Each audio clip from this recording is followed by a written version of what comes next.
Good evening and welcome to the Mass Mutual pregame show. Talk to Mass Mutual today. Feel comfortable about tomorrow. From our WEEI Red Sox studios in Boston, I'm Dan Bahl. Thanks so much for joining us. It is Saturday, August the 9th, 2025, and the Red Sox are set to play game 118 of the 2025 season. It's game 2 of a 6-game road trip and game 2 of an interleague series against the San Diego Padres. The Sox won their opening game of the trip in convincing fashion last night, beating the Padres by a score of 10-2. Boston comes into tonight's contest with a record of 65-52. They are in second place in the AL East, 3 games behind Toronto, who play in Los Angeles against the Dodgers later tonight. They take on a Padres team who comes in with a record of 64-52. They are also in second place in the NL West and also 3 games behind that same Dodgers squad. Later on in the show, we'll talk with Will Fleming live from the booth at Petco Park in San Diego. Plus, Mike Monaco will sit down with the manager of the Boston Red Sox, Alex Cora. We'll bring you the starting lineups and pitching matchup, a look at the out-of-town scoreboard,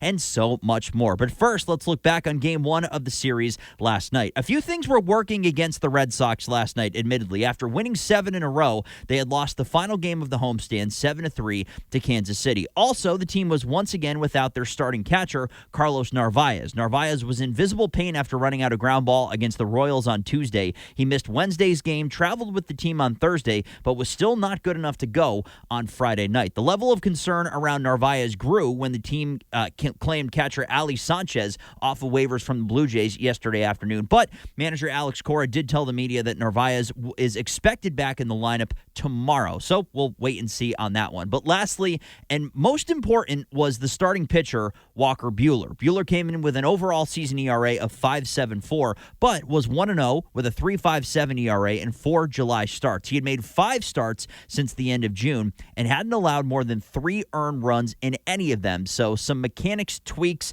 seem to be working a little bit. Buehler has been tinkering with his delivery consistently since the All-Star break, and those changes reached a new level last night as the right-hander pitched exclusively from the stretch, something you usually only see from relief pitchers. That said, that changes work wonders for fellow Red Sox starter Brayan Bello and his mechanics, and Buehler would hope that it would yield the same result for him. Both teams were silent through the first 3 innings yesterday, but Boston would draw first blood in the 4th. With 2 runners on, Masataka Yoshida would hit a deep fly ball to center, deep enough to score Alex Bregman for the game's opening run. It would also advance Jarren Duran to third, who 2 batters later would score on an errant pickoff attempt by former Red Sox starter Nick Pivetta. That happened with Abraham Toro at bat, who was followed by Wilyer Abreu, who did this.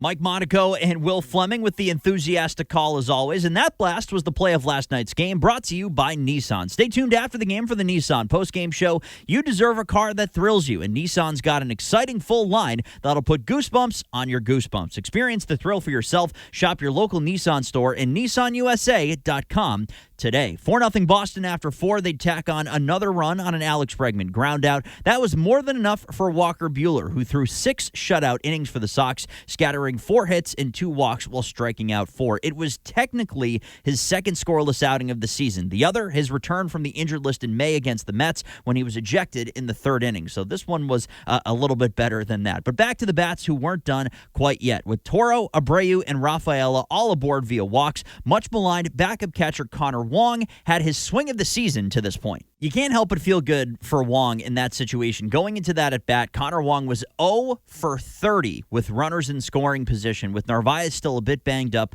the Red Sox will certainly need more of that from Connor Wong down the stretch. The Padres would ruin the Sox collective shutout bid with 2 runs in the bottom of the 8th inning off of Chris Murphy, but once again, the Red Sox would respond. A 2-run home run from Masataka Yoshida that traveled 377 feet out to right center would get the Sox into double digits, and that was all she wrote. 10-2 was your final, a resounding victory for Boston to start their road trip. That brings us to tonight, and tonight's pitching matchup is brought to you by Town Fair Tire. For the best prices on tires, nobody beats Town Fair Tire. Nobody. For the Sox, it's right-hander Lucas Giolito on the mound, 8-2 with a 3.57 ERA in 95 2/3 innings. He has been outstanding, as has the rotation in the last month or so. How about this from WEEI's own Rob Bradford? Since June the 28th, the Red Sox are the only team in Major League Baseball that possesses 3 starters with a 2.77 ERA or better over that span. It's Giolito at 2.45, Brayan Bello at 242, and then, of course, Garrett Crochet at 277. During that stretch, the starters have gone 18-6, while the relievers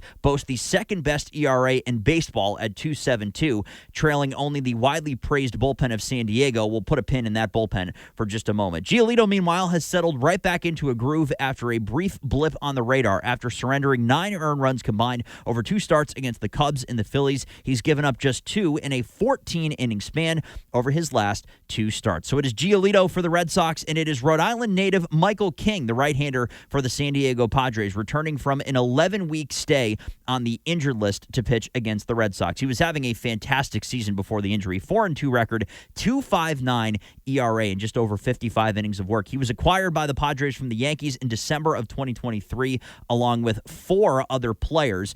229 and a third innings over a season plus with San Diego. How about this? Over that span, among pitchers with at least 220 innings pitched, King ranks 7th in baseball with a 2.86 cumulative ERA. His 73 earned runs allowed ranks 3rd behind only Paul Skeens and Chris Sale. This guy has been dynamite as a member of the Padres. He's also, just keep in mind, a free agent after this season. He was recently ranked as the 15th best free agent on the market by Yahoo Sports, and he'll likely climb that list if he returns to form down the stretch. King will be throwing tonight's first pitch at 8:40. First pitch is brought to you by Jeffrey Glassman Injury Lawyers, Boston's go-to injury attorney for over 30 years. If you've been hurt in a car or work accident, you got to get Glassman. Call all 7s at 617-777-7777. Time now for the Baseball Isn't Boring 2-Minute Grill with our guy Rob Bradford, presented by McFarland Energy, the region's most dependable provider of home heating oil, including BioHeat, as well as expert HVAC services at McFarlandEnergy.com. Here's Bradfo's recent conversation with Red Sox newly acquired lefty Steven Matz.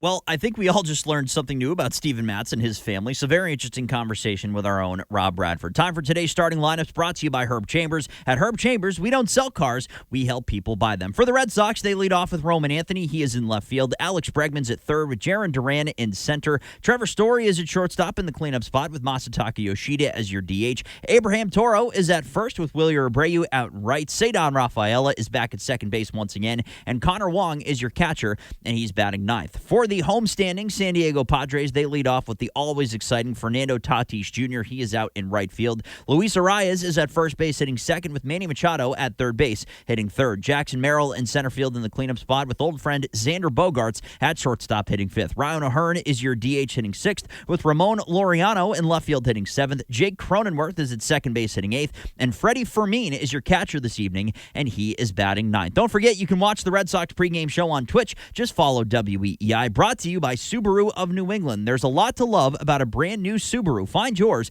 at SubaruofNewEngland.com. In 15 minutes or so, Mike Monaco sits down with Alex Cora, brought to you by your New England Ford dealers in the Ford Summer Sales Event. Hurry in to get great deals now, including on F-Series, official truck of the Red Sox. But coming up next, we'll go live to the booth at Petco Park and talk with Will Fleming. I'm Dan Bahl. This is the Mass Mutual pregame show. Talk to Mass Mutual today. Feel comfortable about tomorrow. Welcome back to the Mass Mutual pregame show. Talk to Mass Mutual today. Feel comfortable about tomorrow. I'm Dan Bahl. Thanks so much for joining us. Red Sox and the San Diego Padres, game 2 of their series tonight. Lucas Giolito against Michael King, your pitching matchup tonight. Let's go live to the booth at Petco Park out in San Diego, where we're joined by the great Will Fleming, the voice of the Boston Red Sox. Will, good evening. How are you, sir? Danny Ballgame, what is up, dude? I'm great. It's hard to be better. I mean, this ballpark, this city, the weather, the way they're playing, it's a delight to be here and super fun to be with you. What's up? Absolutely. It's great to be able to catch up with you again. Yeah, where does San Diego rank on the Will Fleming road trips as you make your way across the league? It is extraordinarily high. You know, I mean, I got the family connections in San Francisco, and I do think their ballpark is just slightly better than this one. Just because of the scenery, the water, and all that sort of stuff. But this one is right there with it. And when you combine the guaranteed weather, the atmosphere, I mean, they built this thing into a juggernaut, Dan. Their fan base is so into this team, which I thought was really cool that the Red Sox as a club just took the Padres totally out of it, their fan base last night. And it was quiet for a lot of the evening, which I think allowed Buehler to really settle in, and it's to his credit for doing that. But it's almost impossible to overstate how cool a thing that Larry Lucchino built here. I mean, he built Camden Yards, and then he came out here and had some of the same basic ideas, you know, ballpark, not stadium, and a revitalizing sort of catalyst in a community. And my God, like I always walk in here thinking of Larry Lucchino because, I mean, the impact on this city and this 50-block radius cannot be overstated. It's just as vibrant as there is anywhere in baseball. People are teeming all over the place, drinking, having food before and after the games, and this ballpark is awesome. So, yeah, it's about as good as you can do on the road. Yeah, that all sounds pretty darn great to me, and I'll certainly see if I can find my way onto the charter Get next out here time. in 2 years or in October when the Red Sox play the Padres in the World Series. That works for me, too. I'll be your carry-on for that particular trip. But a question on San Diego before we get to the Red Sox. They've always been so aggressive. A.J. Preller is more than willing to make the deal that a lot of GMs are uncomfortable making at the trade deadline to try to build a winner. Does anything about this year's San Diego team feel different compared to other teams? It does. I mean, they got a major mojo going on. And I think the main answer to your question, Dan, is the bullpen is awesome. Like, they got 5 bona fide closers for other teams. And so if they have a lead in the 4th, 5th, 6th innings, most of the time the game is over. The Padres right now, I think, are where a lot of teams are, like the New York Mets and others in baseball. And that is they have to win a World Series. I mean, like, they have invested so much money. They got so many good players and aging star players. They do have youth. I mean, they got Tatis and Merrill and many others. But, I mean, in Machado and Bogarts and some of these older pitchers, the time is now for the San Diego Padres, and that's why I love what Preller always does. I mean, he is just never afraid to swing big, make the big deal. And I think he's kind of a case study for the idea that, it probably doesn't always take as much prospect capital as you think to swing these big moves. Now, the other flip side of that is that they'd probably like C.J. Abrams, Mackenzie Gore, and James Wood back for Juan Soto. So, right. I mean, it is kind of a double-edged sword, but I love the job that he's done. I love the team that they've built, but their window is wide open, and with an aging and expensive team, it could close pretty soon. So this is a very important sequence for them. And they are once again a very fascinating team, as you mentioned, out there in the NL, trying to track down the Dodgers, as everybody in the NL seems to be. Let's get back to last night. And Walker Buehler, much was made during the All-Star break, was seeking some extra help to try to work on his mechanics, get back into the right arm slot, to try to find something in this juncture of his career. What does that process look like since the All-Star break from your eyes, Will, watching him adapt some of his mechanics on the fly, and is it working for him? Well, it did last night, that's for sure.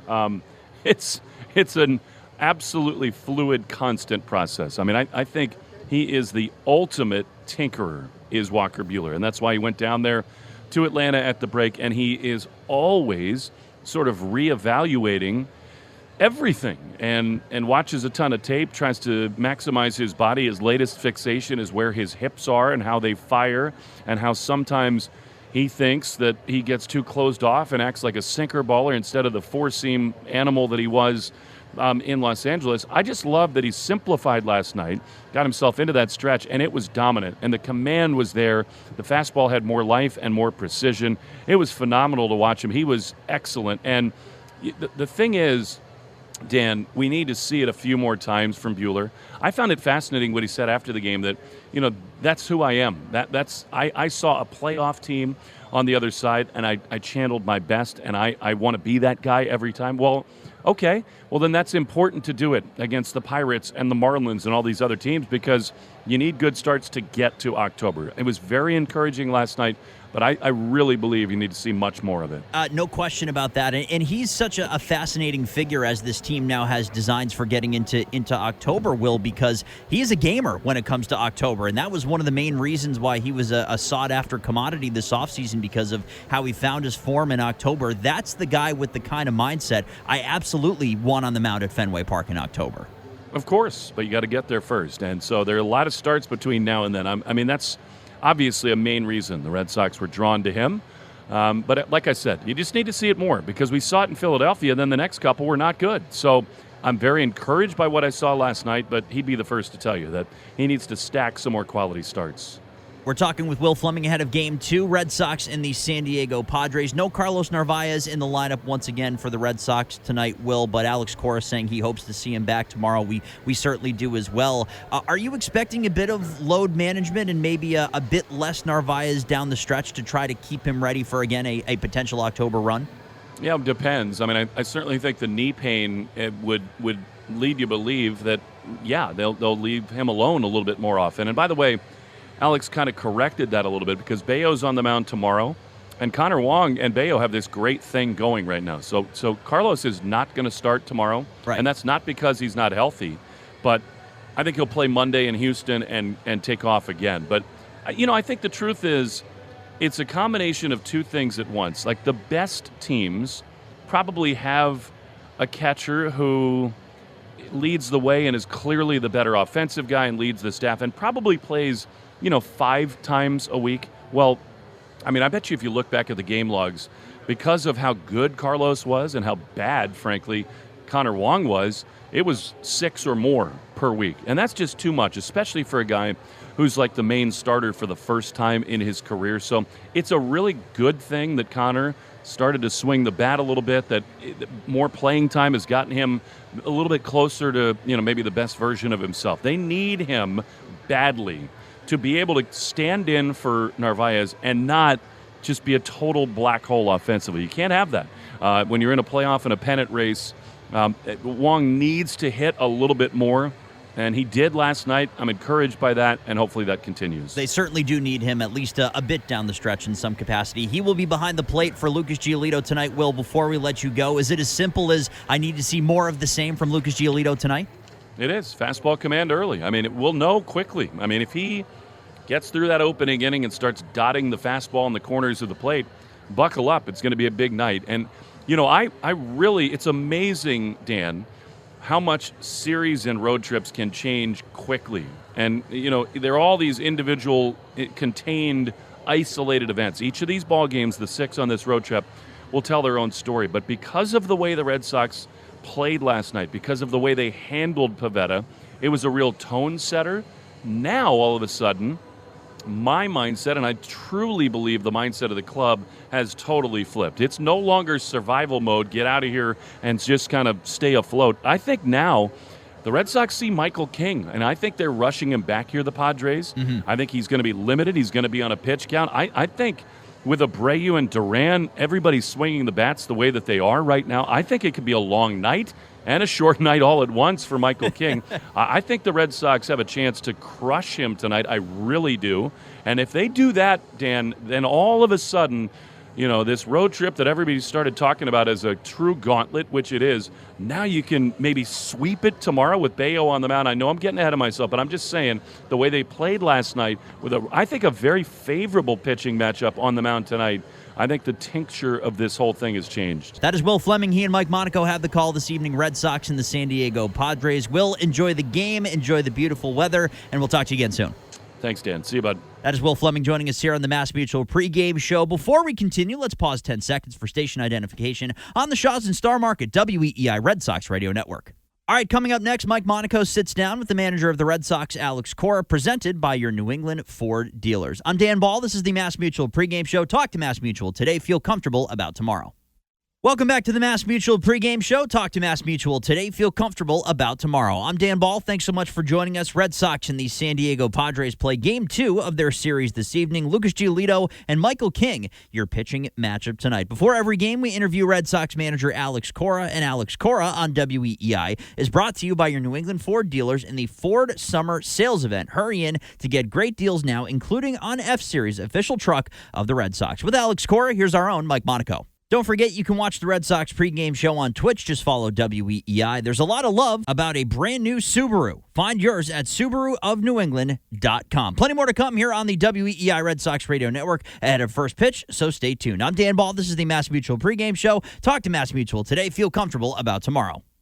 Welcome back to the Mass Mutual pregame show. Talk to Mass Mutual today. Feel comfortable about tomorrow. I'm Dan Bahl. Thanks for joining us. First pitch in just over 20 minutes coming up between the Red Sox and the San Diego Padres. It's time for a Subaru of New England scoreboard update. 3 games already finished in Major League Baseball, including the Yankees on a Trent Grisham go-ahead home run. They beat the Houston Astros 5-4. David Bednar, the victory in relief. Also completed the Braves all over the Marlins 7-1. And the Nationals, a 4-2 victory on the road against the San Francisco Giants. A couple of games coming up tonight involving teams that concern the Red Sox, other than the game that you'll hear here on WEEI. The Toronto Blue Jays leading the American League East, a 3-game lead over the Red Sox entering play this evening. They're on the road taking on the Los Angeles Dodgers. Chris Bassett and Blake Snell, the pitching matchup out in L.A. And the Tampa Bay Rays, they are on the road taking on the Seattle Mariners. Joe Boyle against Logan Evans, 9:40 first pitch in that one. As we look at the wild card right now, the Red Sox are still pacing the competition, but Seattle hot on their heels,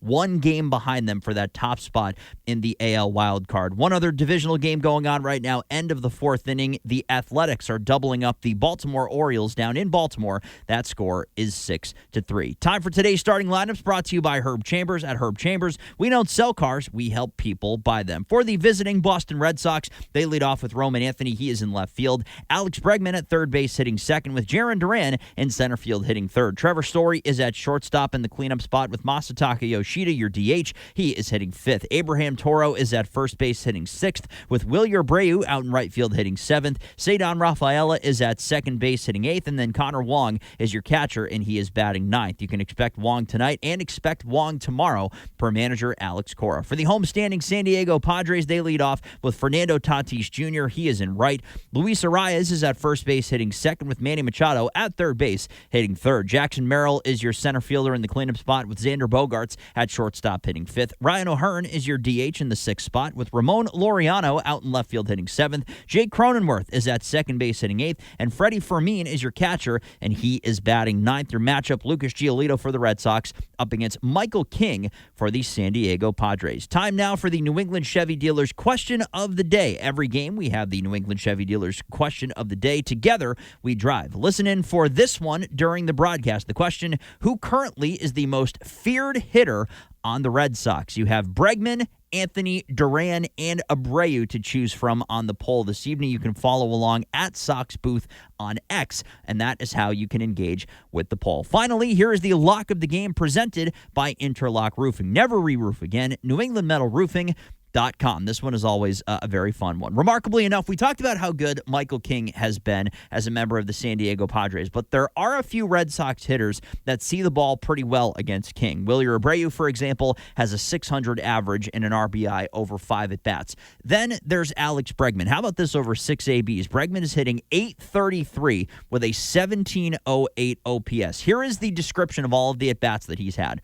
Walk, walk, single, single, single, strikeout looking, single, single. Seeing a slight pattern over the last, call it 6 at-bats. Bregman has hit a single in consecutive games already. I'm going to say that stretch continues today. I'm taking Alex Bregman 1 or more singles hit today. It's a pretty specific lock of the game, but it matches up with the trends that have been going on in Bregman's game. Hasn't necessarily been driving the ball, but he's been getting on base consistently. And something about the righty-righty matchup between he and Michael King, he hits singles off of the guy. So I found it at plus 110 today. Again, depending on the sportsbook you're looking at, you might get a number that's slightly different, but you should be able to get plus money on Alex Bregman, 1+ singles hit. There is a track record against King, a track record in his last few games. So hopefully you can make a little money off of that. Could be a bloop, could be a blast. They're all line drives in the book anyways. So Bregman, 1+ singles is my lock of the game for today. Again, the lock of the game presented by Interlock Roofing. Never re-roof again. NewEnglandMetalRoofing.com. We're just about to send you out to the booth at Petco Park for what should be an exciting game. Red Sox looking to win their first of 2 series on the 6-game road trip. They play San Diego and then head to Houston. And past that, the schedule lightens up a little bit. So a big potential series win on the line for the Boston Red Sox. You've been listening to the Mass Mutual pregame show. Talk to Mass Mutual today. Feel comfortable about tomorrow. Coming up next, Will Fleming and Mike Monaco have the call of Game 2 between the Red Sox and the San Diego Padres on the Shaw's and Star Market WEEI Red Sox Radio Network.